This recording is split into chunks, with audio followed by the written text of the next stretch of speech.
علیکم ورحمۃ اللہ وبرکاتہ۔ وعلیکم السلام ورحمۃ اللہ وبرکاتہ۔ ابو ذر بھائی تم اس وقت کہاں جا رہے ہو؟ فرحان بھائی آپ کو معلوم نہیں آج ہمارے مدرسے کا سالانہ جلسہ ہے، میں اسی میں جا رہا ہوں۔ اچھا ابو ذر بھائی آپ مدرسے میں بھی پڑھتے ہو؟ جی ہاں معلوم کیجیے، جواب دینے کی کوشش کروں گا انشاءاللہ۔ بتائیے شریعت کی روشنی میں سب سے بڑا عقل مند کون ہے؟ شاہ سلمان نے اس سوال کا ایک ہی جواب دیا ہے۔ وہ جواب کیا ہے ذرا بتائیے ہم کو۔ جو انسان دنیا میں رہ کر اپنی آخرت کو بنا لے اور دنیا کی چمک دمک سے دھوکہ نہ کھائے، ایسے انسان کو شاہ سلمان نے عقل مند کہا ہے۔ بالکل آپ نے صحیح فرمایا۔ اب یہ بتائیے کہ مالدار کون ہے؟ مالدار وہ ہے جو اللہ تعالیٰ کی بنائی ہوئی تقدیر پر راضی رہے۔ بتائیے بخیل کون ہے؟ وکیل وہ ہے جو اپنے مال سے اللہ تعالیٰ کا حق ادا نہ کرتا ہو۔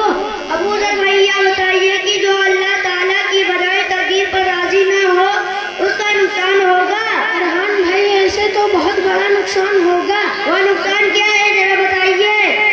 جو انسان اللہ تعالیٰ کی بنائی ہوئی تقدیر پر راضی نہیں ہوتا ہے اس کی زندگی ہمیشہ پریشانی میں گزرتی ہے، اسی سے حسد، بغض، عداوت اور نفرتوں کی آگ پیدا ہوتی ہے۔ اور جو بندہ اللہ تعالیٰ کی بنائی ہوئی تقدیر پر راضی ہوتا ہے اس کی زندگی ہمیشہ خوش و خرم اور پرسکون گزرتا ہے۔ آیا آپ کو سمجھ میں؟ ہاں بھائی سمجھ میں آ گیا۔ ہاں بھائی کیا سمجھ میں آیا، ذرا اس کی بھی وضاحت کیجیے۔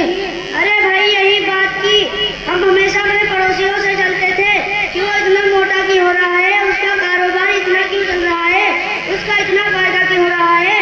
اب بات سمجھ میں آ گئی ہے۔ اچھا بھائی بات سمجھ میں آ گئی ہے تو اپنے پڑوسی سے اس طرح عداوت مت کرنا، اللہ تعالیٰ سے معافی مانگتے رہنا۔